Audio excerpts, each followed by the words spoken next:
कल के चंडीगढ़ जाने के प्रायोजन के बारे में जिक्र किया। यहाँ की जो कल हमने सार्वजनिक सभी खाप सरदारी किसान कमेटियां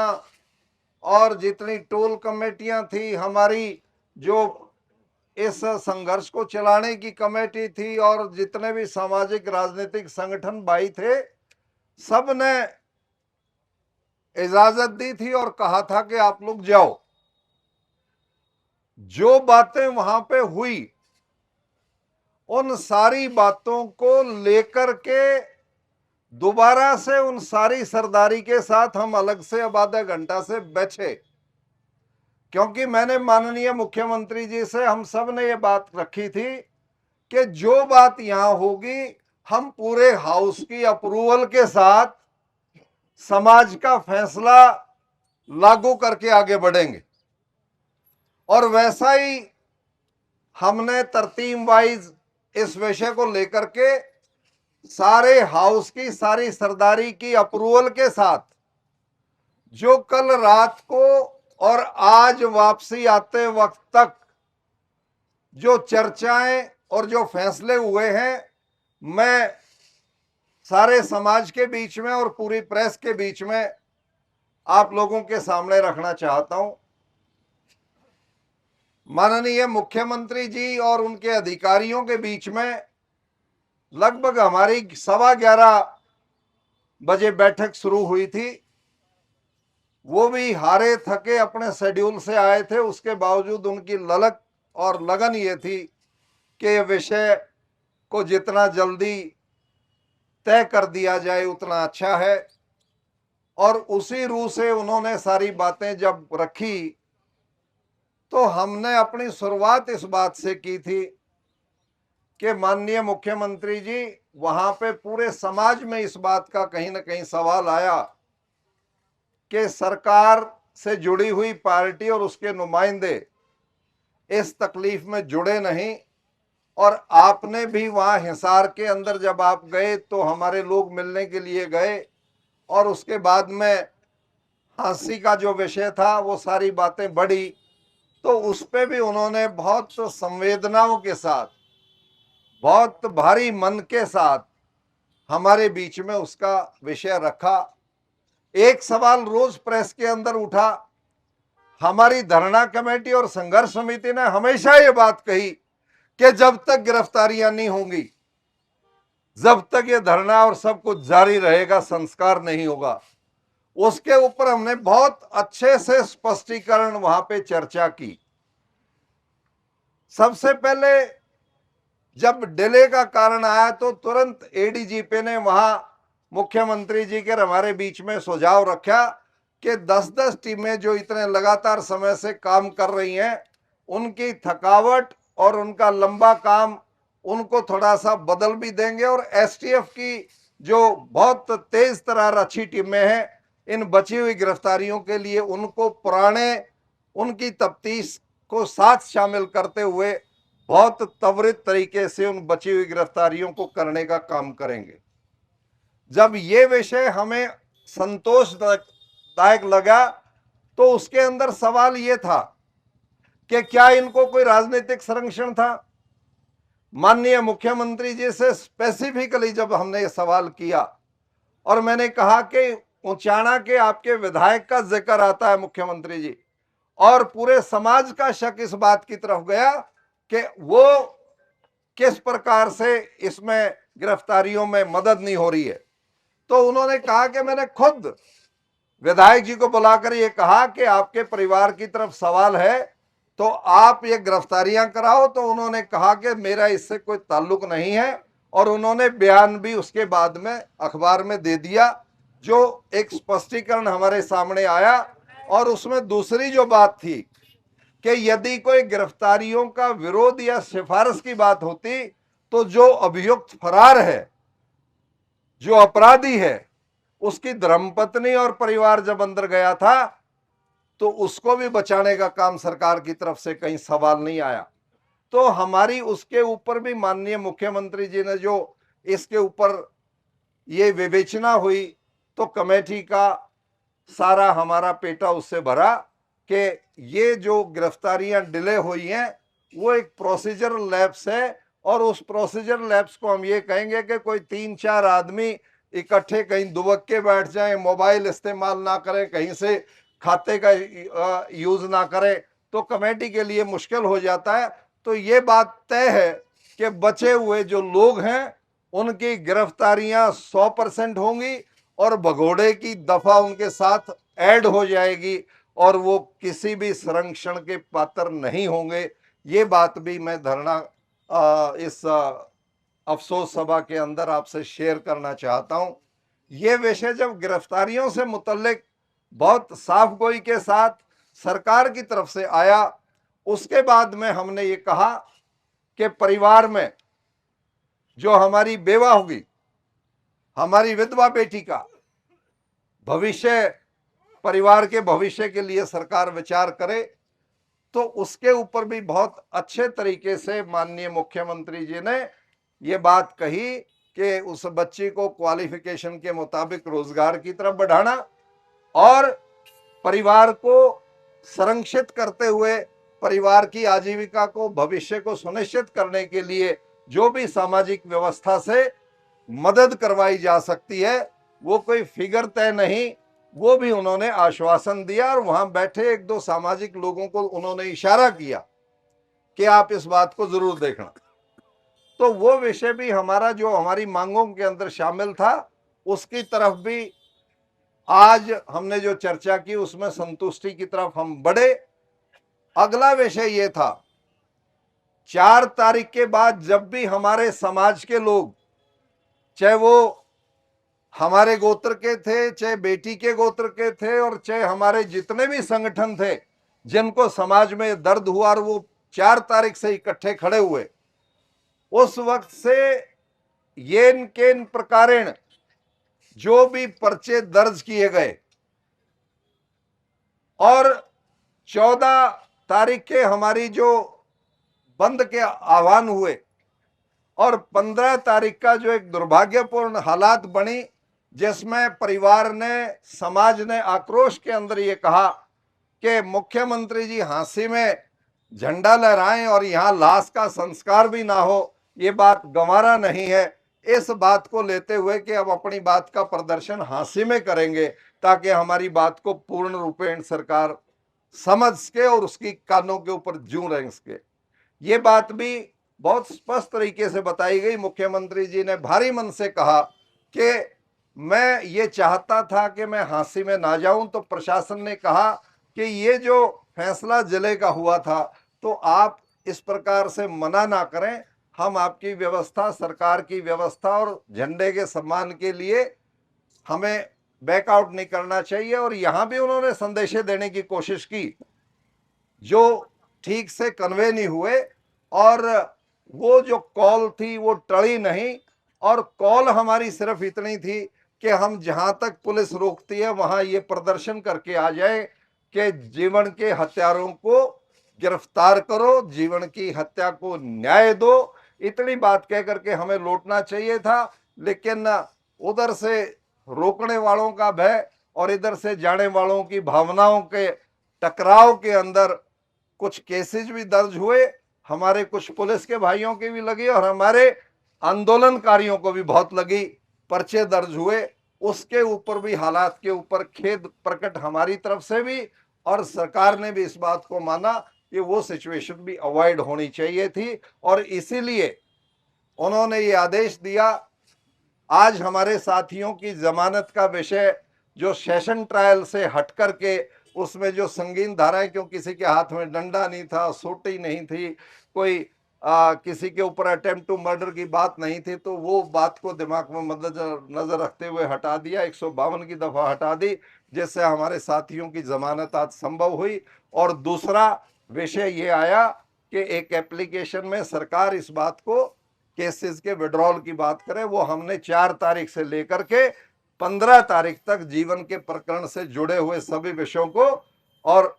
इन मुकदमों को वापस करने का जो प्रस्ताव रखा था आप सबकी तरफ से, वो माननीय मुख्यमंत्री जी ने बहुत विराट हृदय दिखाते हुए मुझे जाते वक्त ईमानदारी से लग रहा था कि मुख्यमंत्री को इस विषय में दिक्कत आएगी, और दिक्कत का कारण यह था, वहां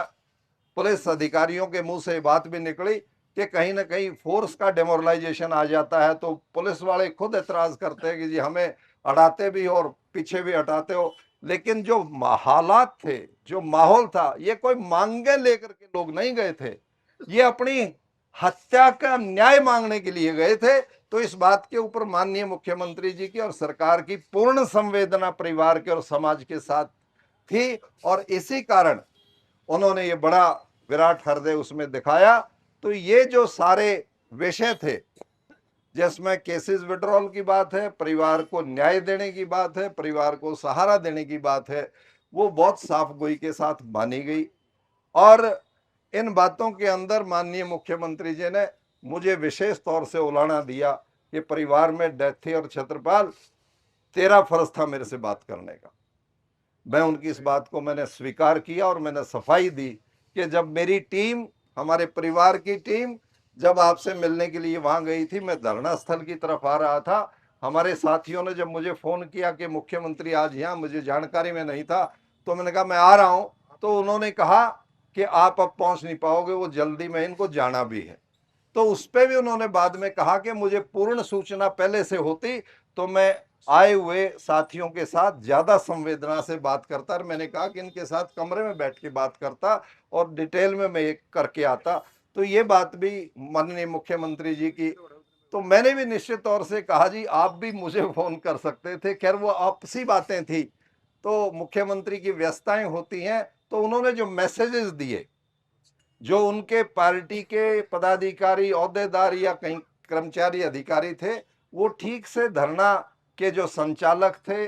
आप समाज के लोग थे, सरदारी थी, वो ठीक से कम्युनिकेट नहीं हुआ, वरना ये अप्रिय स्थिति जो बढ़ी वो बढ़ती नहीं। ऐसा हमारा कल की बैठक के बाद मानस बना था, और हमने आखिर में माननीय मुख्यमंत्री जी का जहां इन हालातों के ऊपर खेद प्रकट किया, इस बात के लिए भी धन्यवाद किया कि आपने पूरा ये परिस्थिति होने के बाद, 15 अगस्त की परिस्थिति होने के बाद, आपने इस बात को तय किया कि मेरा समाज है, हमारे लोग हैं, और हत्या हुई है, निर्मम हत्या हुई है, परिवार को भी न्याय मिलना चाहिए, और बुला करके मुझे जख्मों के ऊपर मरहम लगानी चाहिए। इसलिए उन्होंने ये बड़ा दिल दिखाते हुए तुरंत बुला करके रात का समय भी कहा। चटनी साहब ने बात की थी तो अगले दिन 11 बजे का समय मांगा, वो भाई भी मीटिंग में थे, तो उन्होंने कहा कि हमने 11 की बात की थी, फिर जब जिक्र आया कि मुख्यमंत्री जी तो रात को ही मिलने के लिए तैयार थे, तो हम रात को पहुंचे, रात को ही उन्होंने समय निकाल करके सारी बातें की। तो मैं ज्यादा लंबी बात नहीं करते हुए आप सब साथियों से निवेदन करता हूं कि आपने जो मदद की, सहारा दिया, समाज में भगवान ना करे कि इस किस्म की कोई अप्रिय घटना हो, हम सब एकजुटता के साथ हर हालत के अंदर सारा समाज इकट्ठा रहेगा, और सरकार अच्छे काम करे, समाज अच्छा काम करे, अच्छा मजबूत राष्ट्र बने, इस बात की कल्पना को हम करते हुए आगे बढ़े। और यहां तक 4 से अब तक जितनी सरदारी, जितनी भी कमेटियां हैं, टोल कमेटी, किसान कमेटी, खाप सरदारी, सामाजिक राजनीतिक संगठन, और भी जितने कर्मचारी यूनियन और सभी साथी यहाँ पे आयर साथ दिया, हृदय की गहराइयों के सब के साथ सबका आभार और धन्यवाद है। और ये परिवार सारा पूर्ण रूप से खड़ा रहेगा। अब अगला जो विषय है, सारी सरदारी ने इस बात को तय किया है कि 13वीं तो का समय भी निकल गया, और हम इसलिए जो विषय था वो विलंब भी हुआ, और अब ये सारी बातें तय होने के बाद कोई ऐसी परिस्थिति नहीं बचती कि हम इस डेड बॉडी को संस्कारित ना करें, उस आत्मा की शांति की कामना करते हुए रीति रिवाज के साथ उसको अग्नि के सुपुर्द ना करें। तो इसलिए आज ये तय किया, क्योंकि हमारे जो साथी हैं आज जेल से लेट रिहा होंगे, और अपने समाज के अंदर एक आम बात ये रहती है हिंदू सनातनी रीति रिवाज में कि सनसेट के बाद अक्षर दाह संस्कार नहीं किया जाता, और दाह संस्कार को जब इतने दिन हो गए तो आज कोई इमरजेंसी नहीं कि हम रात को करें। और मैं मुख्यमंत्री जी की इस बात की भी तारीफ करूंगा, जब वो कह रहे थे कि संस्कार जल्दी करो, तो मैंने कहा जी देखो, गिरफ्तारियों से जब साथी जब तक नहीं आएंगे और वो शामिल नहीं होंगे और वो लेट आते हैं तो सनसेट के बाद नहीं करेंगे। तो उन्होंने 1 मिनट में कहा बिल्कुल आपकी राय सही है, 1 दिन के बाद ये बात सोची जा सकती है। तो इन सारी परिस्थितियों के अंदर सभी का फैसला ये है कि कल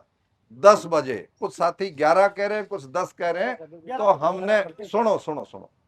हम 10 का अनाउंस इसलिए कर रहे हैं क्योंकि डेड बॉडी को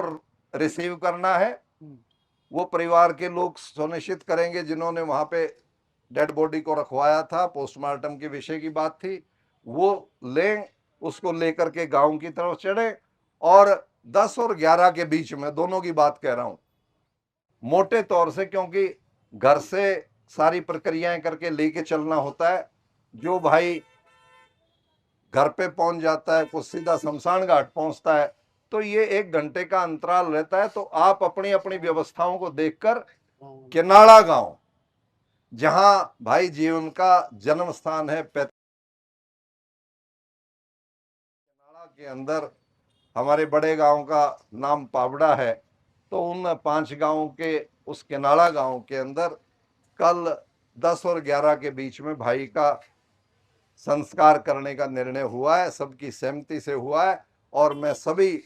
से ये उम्मीद करता हूं कि इतने दिन के कष्ट कमाई में जो आप लोगों ने उसकी आत्मा की शांति के लिए निवेदन किया परमपिता परमात्मा से, उसकी आत्मा को शांति मिले। परिवार को, आप और हम सबको इस दिवंगत के जाने के बाद जो क्षति और नुकसान हुआ है वो हिम्मत के साथ हमें बर्दाश्त करने की ताकत परमपिता परमात्मा दे। और सारी सरदारी की परमिशन से जब ये सारी बातें तय हो गई तो मैं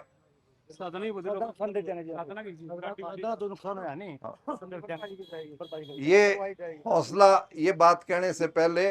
जैसा मैंने कहा कि केसेस विड्रॉ होंगे, ऐसा हमने ये भी कहा कि जितने भी ट्रैक्टर और साधन वहां पे पकड़े गए थे वो भी सब वापस जाएंगे। और जो नुकसान हुआ है उसमें हमारे एक प्रेस के भाई की चेन और मारपीट, और दूसरा जो ट्रैक्टर और गाड़ियों का नुकसान हुआ है वो भी हम इंश्योरेंस के माध्यम से और हम समाज की तरफ से उन परिवारों को उस नुकसान से उबार देंगे, उनको भी ठीक कराने का काम करेंगे। ऐसा भी हमारे सामाजिक इस बैठक के अंदर तय हुआ है। और आप और हम सब उस दिवंगत के साथ, परिवार के साथ खड़े रहेंगे। इस निवेदन के साथ अंतिम सबका धन्यवाद करते हुए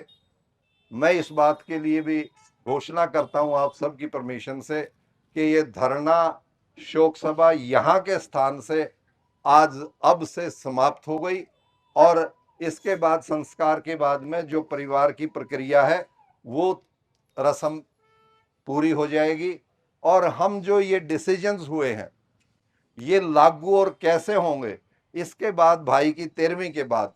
हम दोबारा से सरदारी की बैठक करेंगे, छोटे रूप में जैसे आज की है। और उसमें कोई कमी पेशी होगी तो हम सरकार के साथ बातचीत करके उसको पूरा करवाएंगे। और कोई आवश्यकता हुई तो वैसे ही समाज इकट्ठा है और सरकार की संवेदनाएं समाज के साथ है। मुझे नहीं लगता कि इसमें किसी किस्म की कोई कमी आएगी। मैं इस मंच के माध्यम से दोबारा से माननीय मुख्यमंत्री जी का भी आभार व्यक्त करता हूं, सरकार का आभार व्यक्त करता हूं। और जिन भाइयों ने इस जैसे परिवार के